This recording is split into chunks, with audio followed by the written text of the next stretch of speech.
Hello, everybody. Tara Bachland here with the Matthew Wood Institute of Herbalism with our wonderful team members as well. Alberto Cherish is with us in the background, and one of our beloved teachers, Carolyn Jones. Carolyn Jones teaches a number of classes at the Matthew Wood Institute of Herbalism, including a class on death, dying, and grief. Today we're focusing on herbs for grief. And some people might, well, those of you who are here are probably not wondering, why are you talking about grief?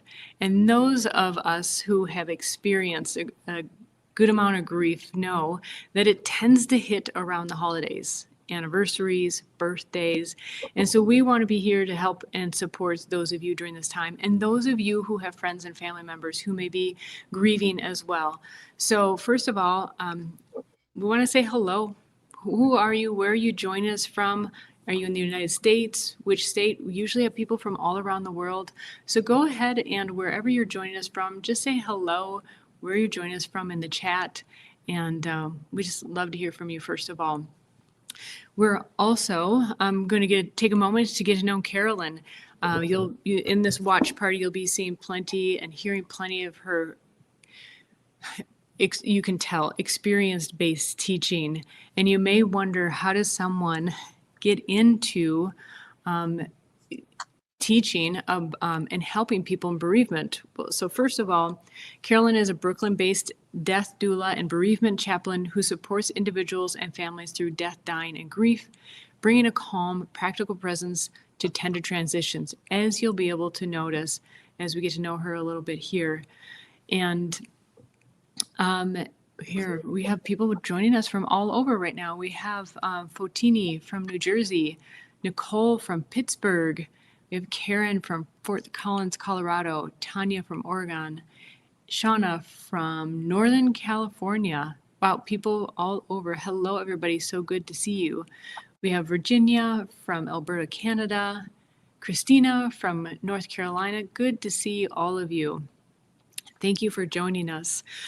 Well, Carolyn is actually much more than a bereavement coach, chaplain. She is an experienced herbalist as well, but of course tonight we're focusing on that particular set of talents of hers. And so, Carolyn, thank you for taking the time for joining us for a few minutes today. And tell us a little bit about you. How does one get into bereavement support specifically? Well, hi, everyone. I believe that I was called. I don't know if it happens that way with everyone. I was called through personal experience of loss. And I didn't realize it at the time. But as time went on and I learned more about death and dying from a philosophical perspective, I sort of began to attract the people who could fill in the gaps for me. So I became a chaplain as a result of meeting a woman named Thais Love, who was the director of the senior center that I would teach at. And once I became a chaplain, of course, that was a part of our training to be a person who can offer a ministry of presence when someone was grieving or even if someone is dying. And then I took courses, death doula courses, and got a little bit deeper into what it takes to be that type of comforting soul to someone. So it has to come deep from within your heart that you want to do that, because it's not an easy path to follow. Mm-hmm. That makes a lot of sense. You know, in the bit of time we have here, I mean, for those who are supporting someone in grief, what would you say is one thing that they can go away with in helping that person, in that if they're not accustomed to being that presence? I believe that it's important to know how to be still within oneself.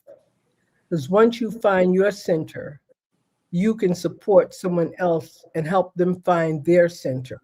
And certainly herbs can help with that. Sitting down with a cup of tea, um, having aromatherapy involved, bring an herbal sachet, with the herbs in it that support that type of situation. And also mentioned in a book that I wrote recently called Medicine for Your Soul, a blend of hydrosols, essential oils, and flower essences, which I look forward to talking more about flower essences in supporting the emotional part of a person. But a flower essence could be added to tea. But just having that time to just sit and be quiet. You don't have to talk. People don't always want to talk when they're grieving. Sometimes they just want you to be there. Hmm. Hmm. Yeah, I think you already answered my next question. Like what would be, sometimes it's hard to know what to do, and sometimes just knowing what not to do also helps. And so one of them would be you might just not talk. Right. One is you might not, because you might say the wrong thing. You might say something that triggers them. Like Mhm. I find a lot of times as I'm doing my research, people get aggravated when you say, "Oh, they're in a better place." Well, how do you Mhm. know that? What? That's just what place. And then some people don't. They have an issue with the concept of God during that time. They're angry with God. Mhm. So um, to just keep it away from religious focus and keep it on the person. Stay spiritual and soothe them, and not make it so abstract. Let Mhm. them know that you see them, in other words. Mhm. Yeah, be present with them is what I hear. Yes. And the class does specifically go into death and dying and rituals and help for that. But I wanted to focus on grief because, death can be symbolic as well in a sense, like a relationship, a death of a relationship, a death of a career or a transition in times of life. And so this can, I think, can be very helpful for those things as well, wouldn't you say? I would definitely agree. And especially recognizing that one has to die in order to live. Mm. So the concept of dying becomes, just like you said, a transition. When one is making a transition from one lifestyle to another. For instance, if someone no longer wants to eat meat, they have to die to that self that consume meat so that they can live in the world of being more plant based Mhm. in their consumption. Or if one is used to hanging out with a certain type of people and the people are not nurturing their soul. For instance, for me, it was having too many takers around me. So I had to recognize that they were takers. And because I was a giver, I was being leached upon. So therefore, I had to find my way to people who thought like me so we could be reciprocal in our relationships. Right. But I had to let that side of myself die that felt that I needed that type of person in my life. Yeah. Yes, and we might not use that language, but that is essentially what's happening, right? We're Yes, and I mean, I really don't think there's anything wrong with the language. I think that we need to desensitize ourselves to the word death, so that we can become more realistic about the process because it's a cycle. indeed, life is a bunch of cycles at the same time and from one stage to another. We are going to tonight highlight out of the watch party, which is just a portion of the class. We're going to highlight the different ways that grief can show up because it's everybody, we've heard before that everybody handles grief differently or everybody reacts to grief differently. And you yourself might not know. I'll speak for myself. There have been times in my life where I've been grieving and didn't recognize it as grief. I thought it was, maybe depression is too big of a word, but feeling very sad, melancholy is a good word for that. And so we want to highlight parts of the class where you identify different ways that grief can show up. Of course, this is about herbs, and some herbs are mentioned. But before we let you go for the night, I want to ask you, what would be your top, like which herbs would you have on hand for sure, and are like your number one top herbs for maybe multiple forms of grief? Mhm. Well, I definitely lean toward adaptogens. So herbs like ashwagandha, blue vervain. In the world of aromatherapy, definitely have to have rose and lavender. Uh, in the world of hydrosols, definitely need white sage or a frankincense and sweetgrass. So that's what I would keep in my apothecary. And mhm. What do you think is the most easy to access? Like, kind of covers as many, checks as many boxes as possible. I think mugwort Mm. covers because it helps you sleep and then it helps you dream, so you can sort of defrag while you're sleeping. And also, it's very calming and it heals your nervous system. So I think that mugwort does a great job with that. Wonderful. Mhm. Well, we're going to watch some of Carolyn's class now. She teaches multiple classes at the Institute, so definitely take a chance to check that out. We'll actually highlight some of those at the end when we give you a bit of a tour. And stay tuned as well. Check out in a moment, we'll put in the comments a handout of listing the different ways that the grief can show up. And it will also include a link where you can get 50% off this class that we're talking about, with the link directly to the class, and a few other treats as well. So thanks for joining us for a few minutes to get to know you, Carolyn, and we're going to dive into the class now. Sound good? Thank you. All right. Thanks. Have a wonderful evening. Bye-bye. Thank you, Carolyn. So we're going to get rolling with a few highlights.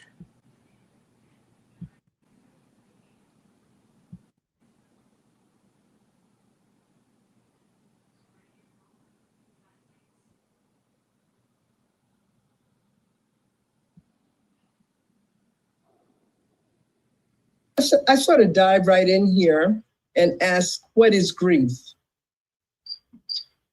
Grief is a natural response to loss. It's the emotional suffering you feel when something or someone you love is taken away. You may associate grief with the death of a loved one, and this type of loss does often cause the most intense grief, but any loss can cause grief. I don't know what happened. Share screen left me. So we're dealing first with the grief. That's the survivors, or the people that who realize they're going to die.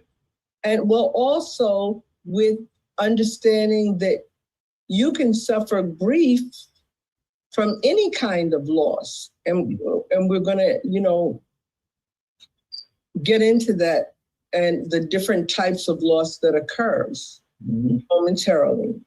Yeah.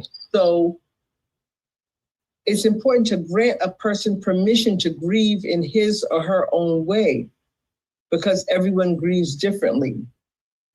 Personality counts, the coping style, life experiences, religious or spiritual beliefs are big, and the nature of loss must be factored into the healing process.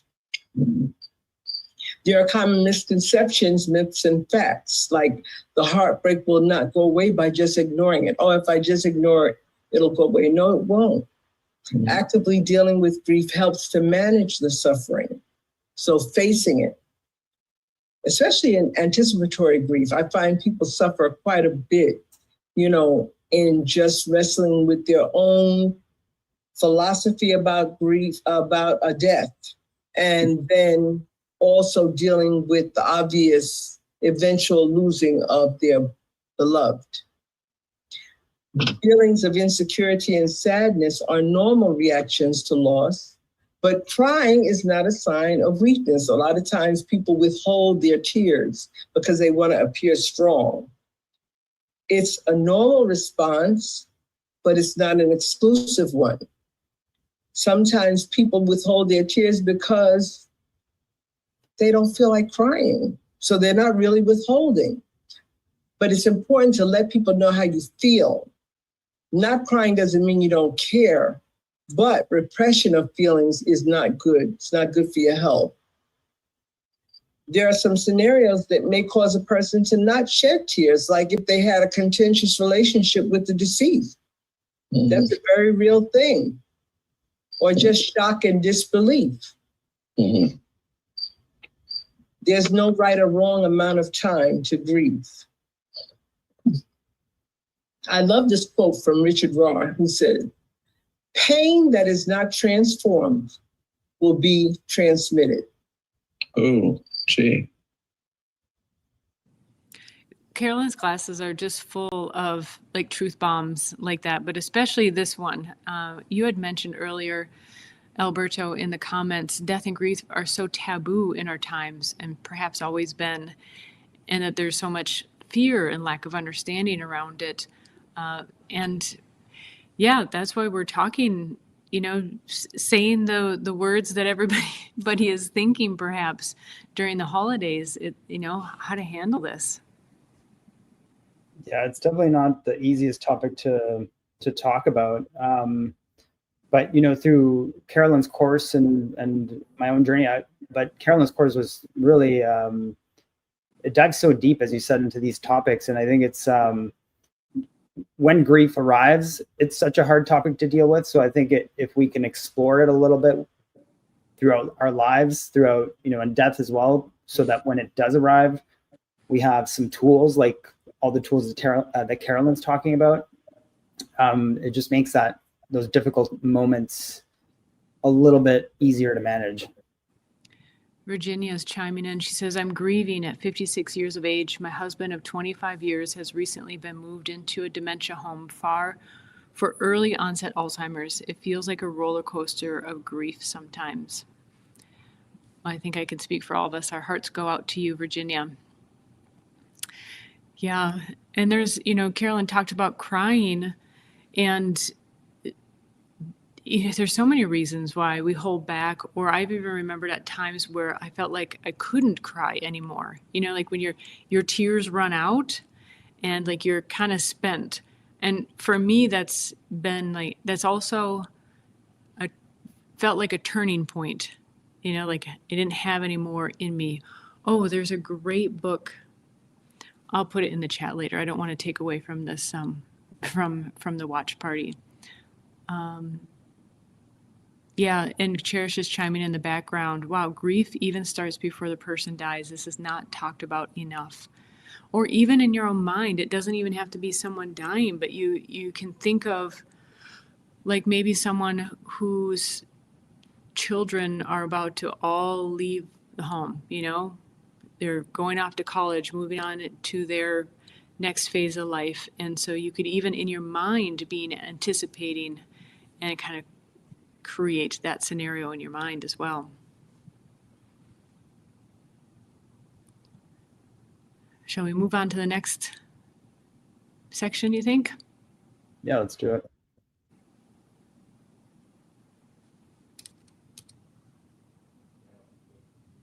So let's talk about grief and loss. There's delayed grief, where there's no time for grief. And the psyche reveals the grief later when one is ready. Like, to me, I experienced delayed grief because it wasn't until years later that I realized that I had been grieving for years and didn't even know. It was coming out in my psyche and my behaviors. Disenfranchised grief. That's judged grief, where a person is blamed for their own demise, like suicide or prenatal loss or addiction, or in the case of AIDS or lung cancer, you know, where the person, oh, they should have stopped smoking, or whatever the situation is, you know, or they should have stopped doing this. Well, self-judgment or judgment from others would be both there. Yes. Yes. Ambiguous grief, which is not discussed, like a miscarriage or an abortion. I found that when women came to the funeral home who had had a stillborn baby, it was like their tongue had been stolen, not just from the grief, but just almost like a guilt that wasn't theirs to have, but they would hold it. And I have to say that I was honored to hold a stillborn baby as we were deciding how to prepare it for a gurney viewing for the mother. You know, they weren't going to have a service. It was just would be what's called a gurney viewing, where they just come in, and for an adult, there's no makeup or anything, just the person's body shrouded. In this case, the baby did have, you know, the little bonnet and the clothes. It was very tiny, but I did get the chance to hold her. And then, you know, it's a very humbling experience when you get that deep into what death really is. Mm-hmm. Inconclusive grief. This occurs where there is no body and no evidence of life, missing persons, you know, where the family has no real closure that way.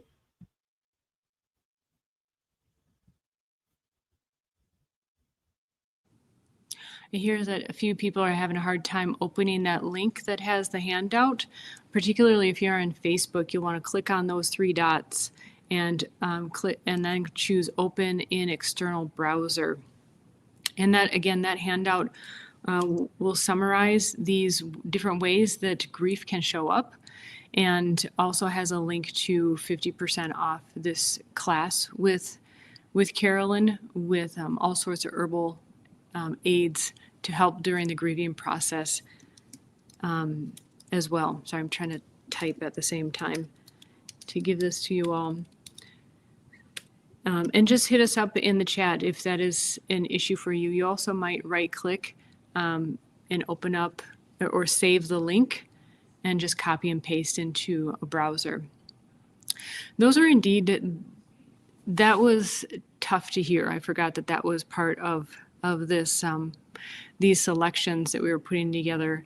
So I apologize if did not offer that some of these selections may be difficult to hear. I really sincerely apologize for that. These are indeed difficult topics, and that's kind of the challenge. And we even talked about this as a team as we were discussing presenting this as one of our offerings as a watch party. Certainly isn't a party topic, but it's the challenging question is, well, if you don't put it out there, if you don't know, when you're grieving or you're trying to support someone in grief, you're looking for solutions, right? And so we just want to let you know that the herbs definitely can aid and help in times like these. So a belated heads up, some of these topics are obviously difficult.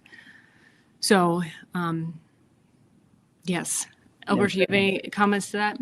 Yeah, for anyone interested in herbal medicine, which I think probably most people watching this are, it's another ailment that can come across your way, whether you're a practitioner, whether you are just a community herbalist, or whether you're just helping your family, whatever level of herbalism that you're doing, even personal, right?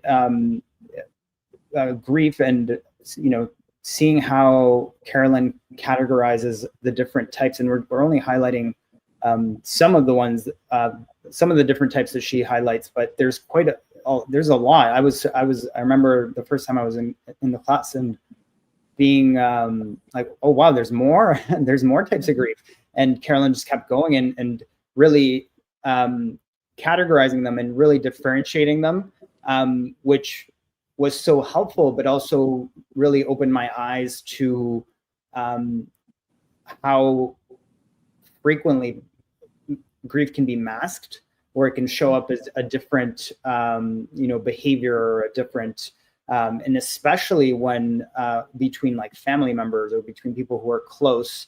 And so it bequeaths us to know this, because as herbalists or as people who want to use herbs as medicine, this may come across your way, or it may be something you're experiencing, and it'll help you dissect it and understand it better. And as I was saying before, the more tools you have to deal with it, then the better. Well, it's really helpful, I imagine, for friends because when you're going through grief, it's like a fog, and it's like you're walking through a swamp, and so you don't notice yourself. You don't know. It is really hard to orient yourself. And so if you have family and friends around you who can help you identify that, and the journey could at least be not as heavy. You could get through it sooner. I mean, I think it is true that grief has its own pace. Everybody goes through it at their own pace. But when you're actually ready to move on, it is helpful to have the tools to help you take that next step. I mean, you don't want to push it, in my opinion. You don't want to try to move yourself along. It won't help. But if you're ready and you have the resources, then it's such a relief. You actually feel like you can take a clean step forward.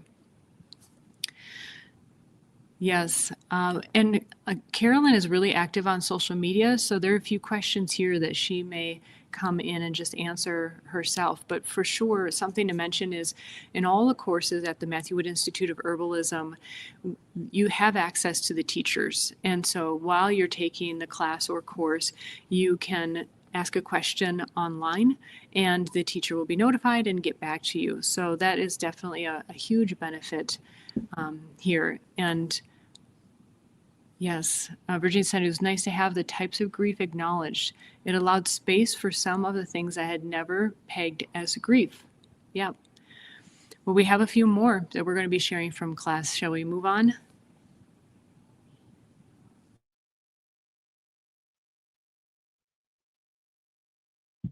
Collective grief is the type of grief, say, like we felt for 9/11. We felt all across the nation, or even with COVID, as people were dying, Hopefully for the people who didn't have to stay inside and hide away, that they still felt compassion for those of us who did. Inhibited grief by consciously keeping grief private, and it usually comes out as a physical manifestation. There is such a thing as broken heart syndrome. A person can actually die of a broken heart. So the loss of material wealth and relationships. There could be death or estrangement of a family member, even a divorce, home, friends, community, bankruptcy, job. That's a grievous situation when you lose a job. You have bills to pay. Environmental disasters. You're struck down unexpectedly and have to start all over. Engagements and estrangements. I remember. I was just going to put in the chat so that I can say it. I was just wondering, do any of these surprise anyone? Or maybe not surprise, but just were kind of aha moments. I know throughout this class, it was for me, but it's like one of those things that is right in front of your eyes, but to have someone point it out is so helpful. Are we queued up for the next one, Alberto? All right, we might as well keep on rolling. And as it says, the death of a loved one and the loss of close relationships, such as communication breakdown in the family, have very similar impacts on the emotion. Shock, fear, anger, disbelief, confusion, and loneliness are all common emotions. Matthew, you wanted to comment on that? Oh, just say, yeah, loss of communication is, in some ways, that's so similar to death. Yeah. Mm-hmm. Yes, it is. And it's very hard to bear sometimes, you know.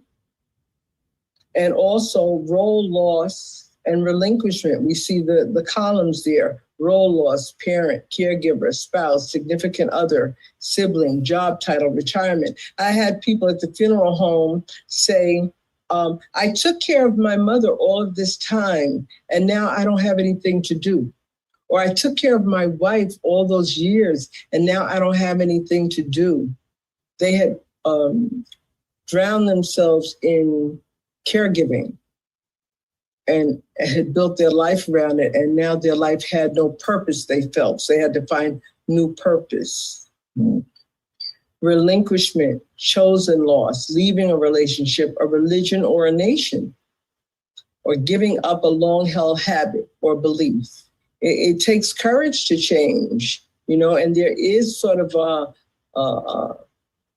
an inner pain when you're trying to change a habit that you've had a long time that may not be serving you well.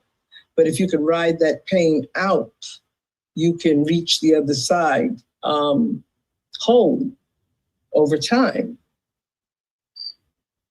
Intrapsychic, that's loss of self or identity, or a belief system or assumptions. Functional is loss of physical functionality from illness or injury. Think of someone who may have had an amputation, you know, or a mastectomy, or some other. Matter of fact,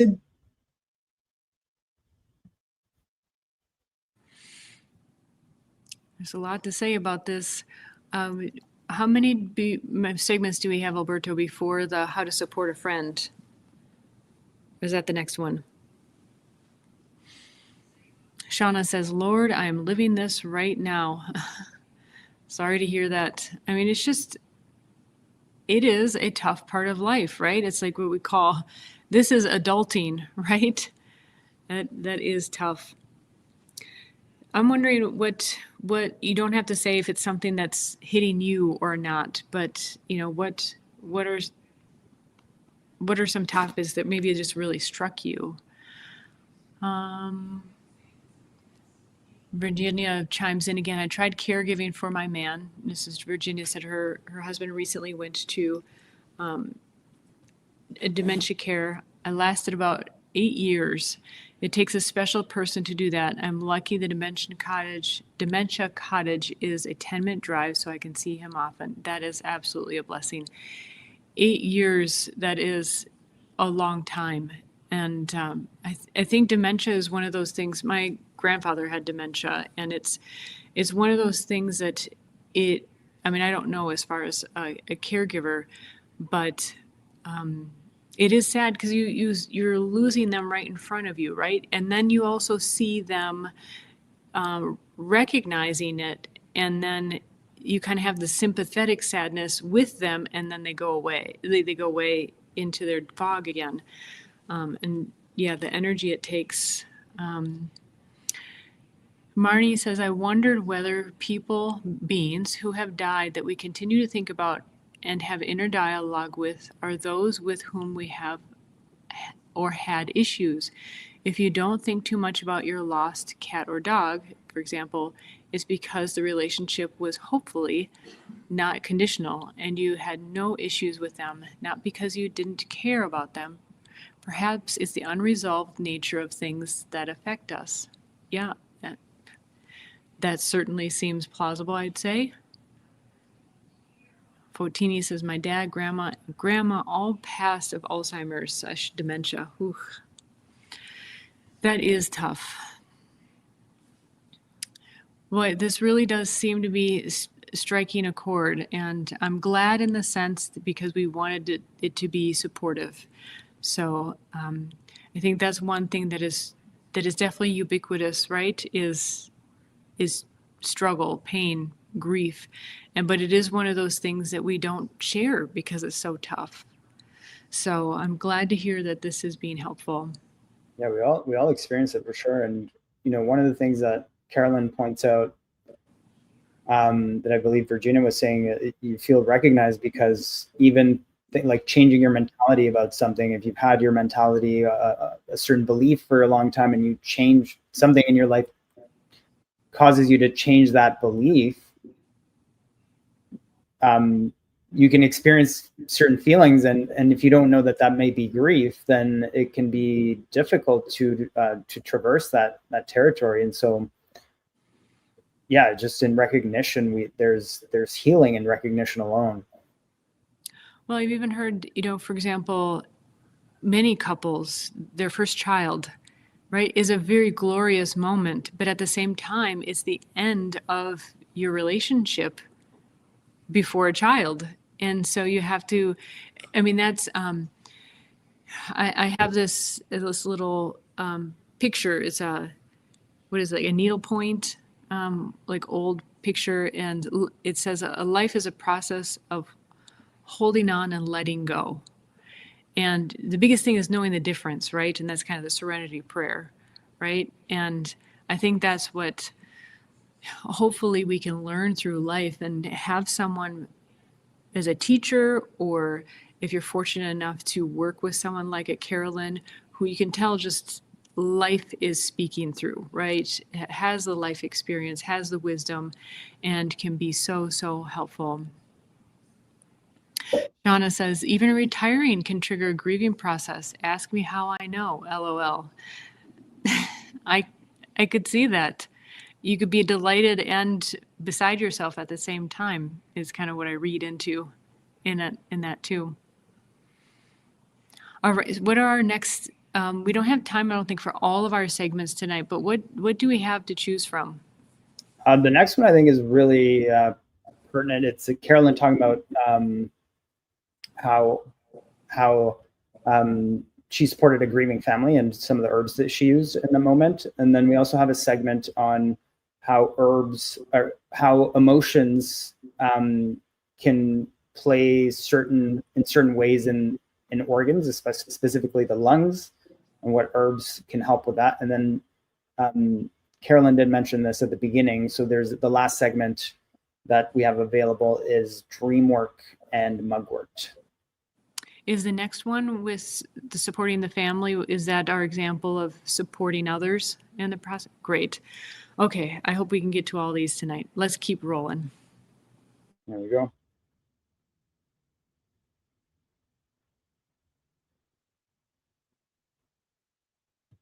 Being at the funeral home made me, I'm a chaplain, and it helped me choose what type of chaplain I wanted to be for sure. And so I'm a bereavement chaplain and a death doula. And I'm getting even deeper into that now, where I'll be able to help families through anticipatory grief. Being an herbalist really helped me while I worked at the funeral home, because when people would come for aftercare, I would have a pot of tea prepared before they got there. My go-to was ashwagandha and mugwort. And I would serve them the tea in the conference room, and I would watch as the grief sort of peeled away. It gently peeled away. They didn't even realize what was happening. And I would be able to observe them relax into the pain. The pain was still there, but by the time they left, they at least had experienced smiling or laughing or something. And I would incorporate it with color therapy. We would color, or we would journal, or we would talk, or we would talk about how to design an altar or some type of memorial piece for their loved one. And it also depended on what type of death it was. Sometimes silence was enough, especially in cases where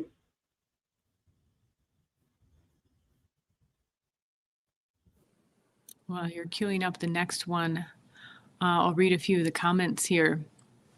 Marnie says our caring for people as they approach death can become a routine, and we adopt it as something we are obligated, in a good or bad way, to do as any routine. Loss of this routine can also become something we miss. And back to Virginia, who is, her husband just went to dementia care. She says, excellent. So far, my coping herbs are tacos and tequila. I need to learn this. Yes, there are a few more options out there, but tacos and tequila are good in a pinch for sure. And then from Instagram, we have thank you for presenting this topic. It's very important. It's an honor to minister to those suffering. And Christina in Bloom says, feeling the love here. Thank you for this gathering and this topic.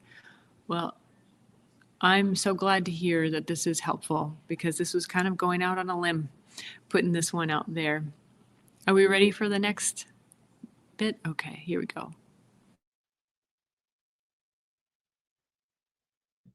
We're going to talk about herbs and emotions. Yeah. And I discovered this wonderful Black bioregional herbalist and organizational ecologist with Regenerate Change. That's her organization, and permaculture instructor, named Asia Dorsey. And she said this: beyond the anatomical, traditional Chinese medicine for thousands of years has also acknowledged the relationship between the body and our emotions. In this tradition and other indigenous traditions, the lungs are thought to hold our grief. Grief is not only expelled through the exhalation of our lungs, but also through the exhalation or emptying of our bowels. As a mover of the bowels, Yellow Dot can be allied with grief workers of the plant world, helping our bodies to exhale our burdens so that we can receive new life with every fresh breath of air. Grief is the place between what was and what is. It's the space between what should be and what is so. Grief can also be a gateway moving us from one stage of being into the next. While it's okay to be held and walk slowly away as we process the new reality, we must keep moving. The inability to do so can take our breath away, blocking the movement of life force. Our goal isn't to avoid or replace grief. Our goal is to integrate it into the rhythms of our lives. Death is not an ending. Immaturity and short-sightedness may force us to see only life and death, boom and bust, beginning and ending, instead of holding life and death as two sacred aspects of a beautiful whole that move in and out of each other. We assign positive value to life and negative value to death. And this is a good point to say, as the slide says flower essences, there are many, many more herbs offered in the class. And the slides are also available for download in the class. This might be a good time to mention as well, once again, that we've made a handout to accompany this that lists all these ways that grief can show up. So it's a handy reference for you.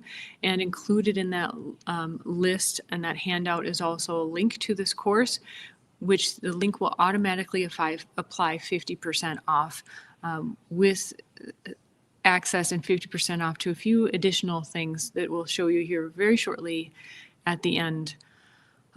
For those who it's totally a new concept that first of all, herbs can help with emotions, and that emotions are associated with different organs or parts of the body. Imagine a time when you've been so overcome by grief and even in shock, how it changes your breath. Like you may even be gasping for air, gasping for breath, and your breathing might be really not smooth at all, right? You don't know whether you're breathing in or breathing out. That in of itself is a really intuitive way to notice how these emotions are actually associated with these organs as well. Ariel Rose, another herbalist that Matthew really really praises, says, I can say that supporting for trauma or shock for the remaining loved one is if the person that passed was in a hospital setting and difficulties encountered in navigating that foreign land. Yeah, that's good insight. So in the comments now, Cherish just put the link once again to the Google Drive folder. You just click on that and it'll take you to that handout that you can download for yourself. Particularly if you're on Facebook, you might have to click on the 3 dots and choose to open in a separate browser. You might also right click, or just if you're on a mobile device, you might hold and copy and paste into a browser if it doesn't just open up into a browser for you. Christina says this is very helpful. Thank you. Very, very pleased to hear that. Yes. Alberta, do you have something to chime in before we move on to? Yeah, I think, in the next clip that Matthew and Carolyn highlight the relationship there with the lungs, and the one we just saw too, it just shows you how powerful and how versatile herbs can be. We think of yellow dock root as a digestive herb, and an herb to support the digestive system primarily. I think that's how most people know it. And in the clip we just saw, indeed, it was used to support the digestive system, but to support moving grief out of the body through the digestive system and its relationship to the lungs. And so it just goes to show that understanding the body holistically really enables anyone to understand how emotions can really play out and how they can manifest in physical consequences, physical symptoms, and therefore what herbs may be useful. Like a lot of the herbs that have been mentioned tonight they're not herbs that are, that grow far away and no one's ever heard of. They're pretty common. And so it's just shifting our perspective a little bit to understand how we can use them to support grief in this case. And again, highlighting just how versatile herbal medicine can be. Well, and likewise, if yellow dock, for example, is for physical digestion and it helps you digest the grief, wouldn't it make sense? Oftentimes, especially when you're in an intense emotional state, different parts of your body change dramatically. And so likewise, if you're having a hard time digesting, what is it emotionally you're not able to digest?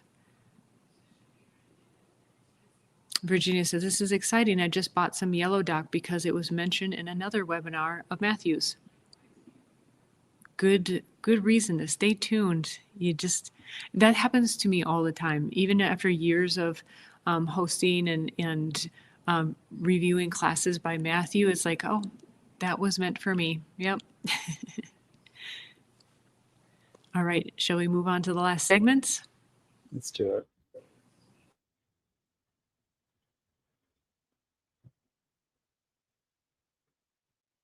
Yeah, the mugworts you have used and given to people who have then had dreams that got them out of kind of entrapment or help them dream of the dead, I think. Why don't you mention that a little? Yes. Well, a lot of times people would say, I want to dream about them. They have an urge to dream about their loved one, and I offer them mugwort to prepare themselves for a lucid dream. Yeah. That they could possibly journal, or in one way I always tell them, if you can't remember the dream, remember how you felt, and know that something that looks like a nightmare might not necessarily be a nightmare. Look for the deeper meaning, But yes, mugwort is a very good dream friend. Yeah, and that too is associated with a goddess, in this case, Artemisia, Artemis, goddess of the hunt, of the moon, so that's interesting too. And the goddess of the wilderness also. The tops were designated to her in Greek lore. And so it's drinking a mugwort tea. I think it has to be a tea, not a tincture.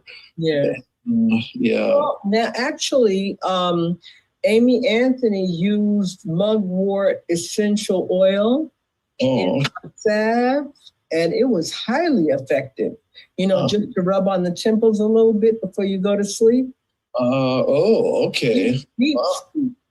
And in deep dreams. Yeah. Yeah. It also colorful dreams for night terrors, and it does sometimes elicit nightmares at first, but that's because that's what you have to go through to get to the lucid dreams. So Again, ending with a couple of concepts that might be really mind-blowing to some people, that herbs don't just help, also help, of course, a good chamomile, right? It helps you get to sleep, it helps digestion, but they can help emotions, can help in dream time. It's all connected. It's pretty amazing.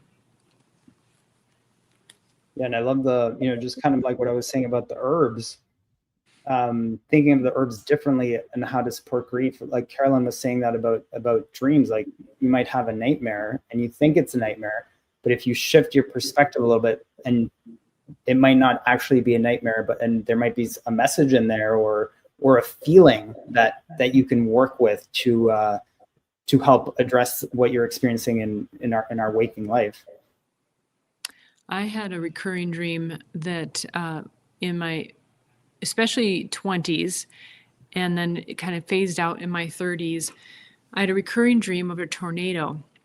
And when I was a child, our neighbors, they went up north in the summer, or as you say, cottaging. They went to the cabin, and a tornado hit, and the dad died.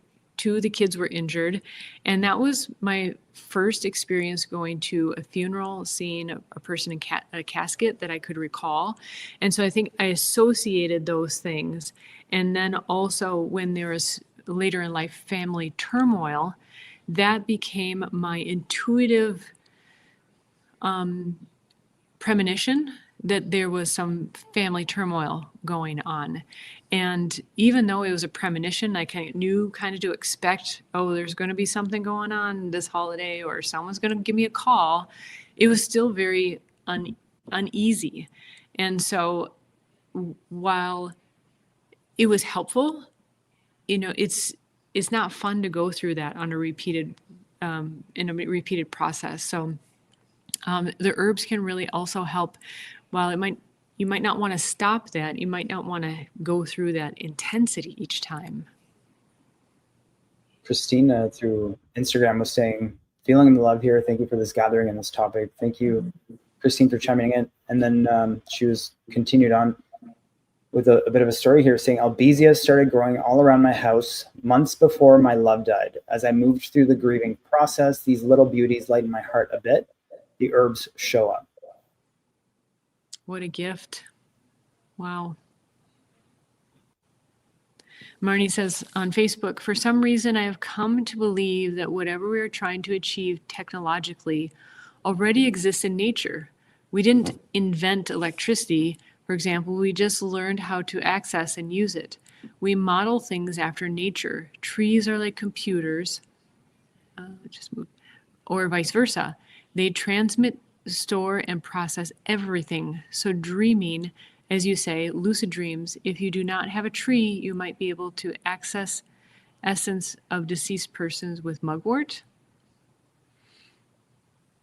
What about hawthorn for the heart? I assume that's what it means.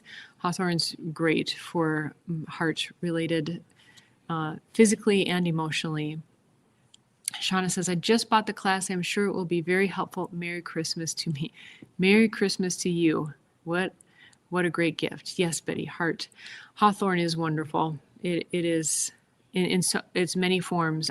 One of my favorite ways to take it is I have a Hawthorne glycerin it's a Dr. Christopher's formula, and it's like basically like a syrup, and it's super yummy. So that's my favorite way to take it. And that helps too. I think it was Virginia, perhaps I was mentioning earlier, tacos and tequila. Sometimes through a certain stage of grief, you kind of need to indulge a bit, or a remedy like that tastes good at least is helpful in maybe overtaking the feelings or helping you shift your focus so that you're not drowning in grief. The book I was going to mention is Tear Soup, and it's a beautiful book for people of any age to help understand grief as well, especially relating it to kids. And it's a nice story about grandma processing her grief, and it's made into metaphor about she keeps taking out this soup and stewing it and stirring it on the stove, and the little girl's like, what? I think she's talking to her grandfather. Why does grandma keep taking out this soup and keep stirring it? And it's really beautiful because there's a child in each of us, right, that wants to understand. And even though we might be able to like cognitively reason it, just to see it through a child's eyes again can help us to kind of settle in and like, oh yeah, that is what's going on. So I highly recommend that. I keep several copies on hand also to hand out when people are going through grief as well. Let's see. Yes, my husband is chiming in. We use a Dr. Christopher Hawthorne remedy. Yes, we do. It's wonderful. We had someone ask earlier, that reminds me, someone asked, what is a hydrosol? So a hydrosol is a distillation of the plant. So basically you take water and the herb and you distill it and you get the vapors, is technically what you would call it. You can find hydrosols sometimes even in the beauty section in a natural food store or co-op. Sometimes it's a hydrosol, like you might use a rose hydrosol for your face, or sometimes it's a combination glycerin. But that's probably the most common example.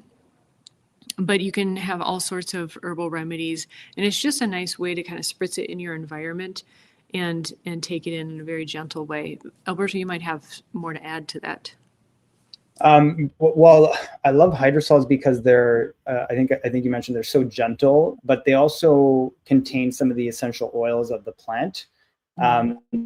Diluted in that same, as you mentioned, it steams through the plant matter and then it condenses back, and so you have the essential oils within the liquid that steam that condense back into liquid, and so it's really light but powerful medicine, and it smells great. It feels good on your skin, and so yeah, I guess soothing is a good way to describe them. I knew you'd have some good additions to that explanation. Well, we'd love to hear from you too about these watch parties. We've done a couple here so far, and we're still, we're listening to you. What do you think of these watch parties? What would you like more of? Something in addition, something different? We really want to hear from you on this. So please let us know in the chat. You can also always contact us at hello@woodherbs.com and let us know there.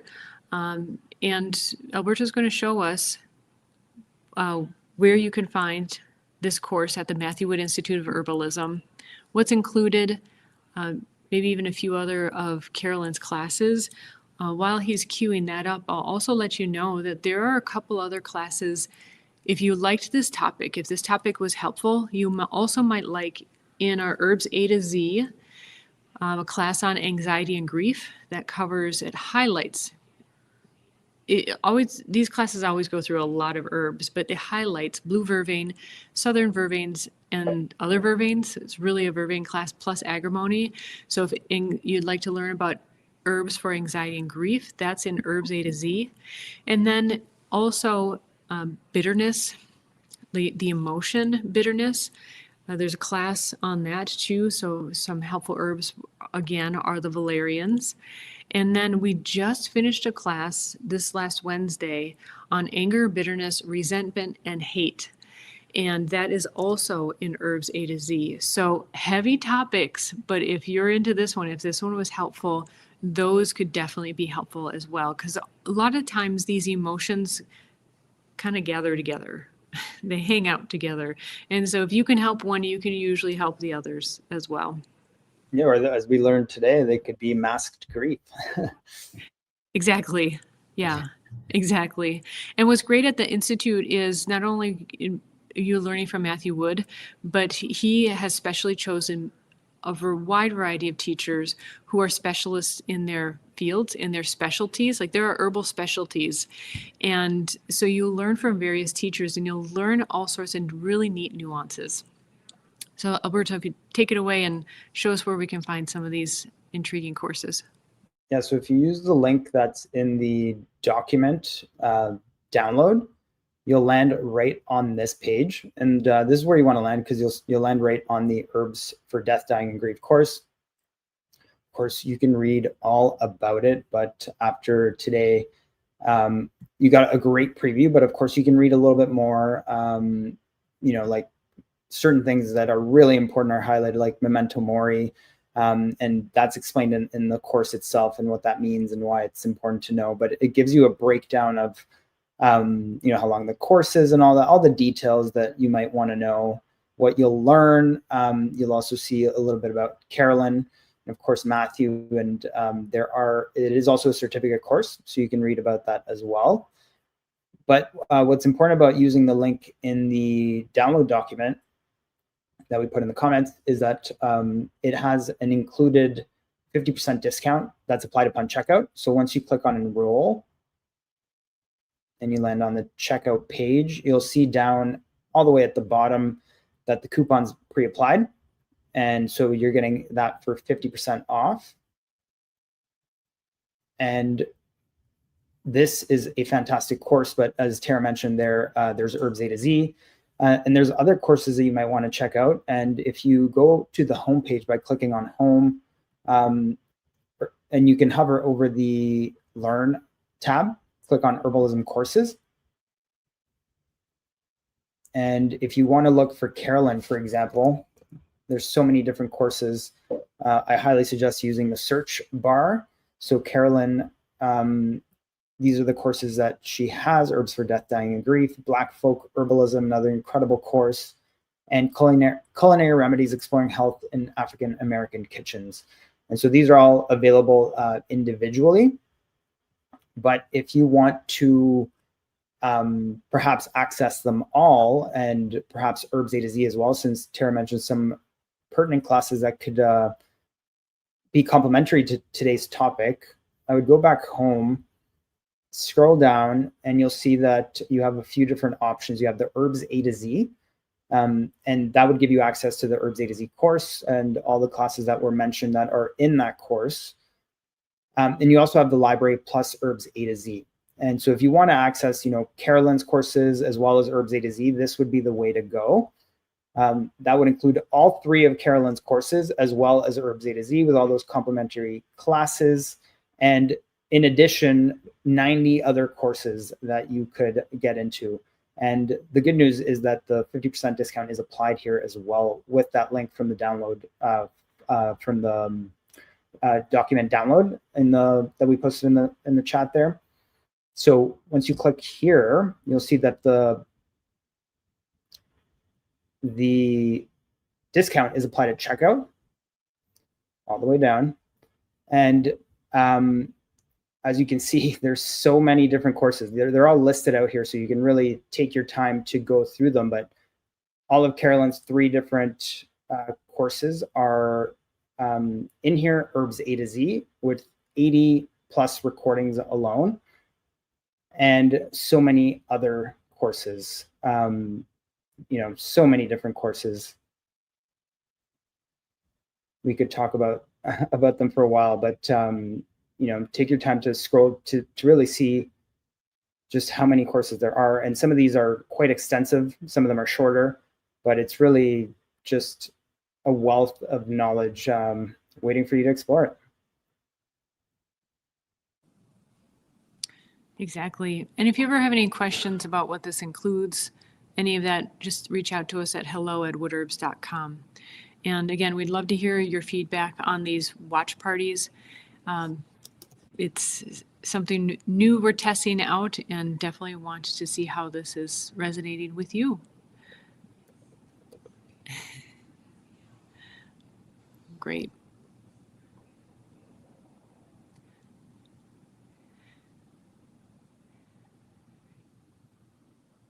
Yeah, Marnie, that would be a good one, a good question for Carolyn within the course. Yeah. And I saw Julie here saying, I can't afford anything, so I'm not relevant. That is totally understandable, Julie. And I just want you to know that there's a lot that we offer free classes all the time. And I want to highlight that because, we're well aware that accessibility is not always possible. So if you go back and on any of the pages, if you go to learn and you go to free herbalism classes, you'll see there's an entire page with free resources here. There's the late fall, early winter seasonal herbalist cards, which are a free download. All you have to do is go through the this process of entering your email address and hit send me the cards. You'll receive 5 flashcards on these 5 different herbs. And these are cyclical with the seasons. So rosemary is the last one here, but we'll be starting up with a winter season new 5 new herbs next week. On top of that, there are all of these free classes here that you can check out. So if you're out there and you're saying, right now it's not in the budget to purchase anything, that's totally understandable. But we welcome you to join us for free classes. There's a free Doctor and Signature starter set, botany starter set. Then you have intro classes to the animal medicines course, holistic herbal assessment skills, pulse and facial assessment, 2 different courses on medical astrology and Hellenistic period astrology, as well as 4 different classes in the year 1 sampler. And then there's live free classes as well. Next Wednesday, December 10th, there's Real Spirit Journey Beyond with Matthew Wood, and he will be interviewing Phyllis D. Light on walking the spiritual path in the South.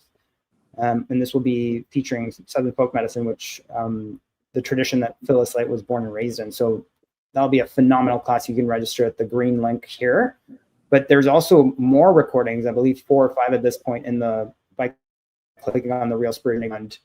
And furthermore, you can join us live every Tuesday at 11:30 Central. We go live and highlight one of the herbs in from the season. So join us, and we hope you join us and to talk about the herbs, celebrate the herbs, and keep learning with us.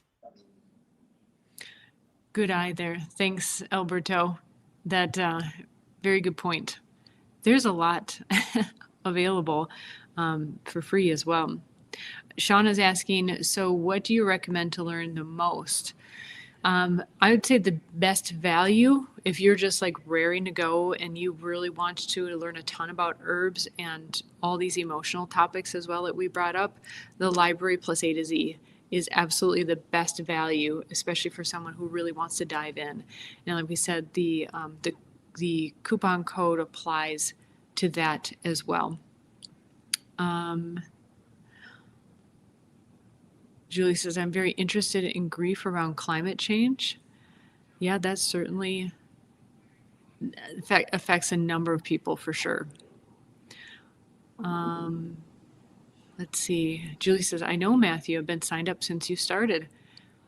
Thank you, Julie. You're a long-time student.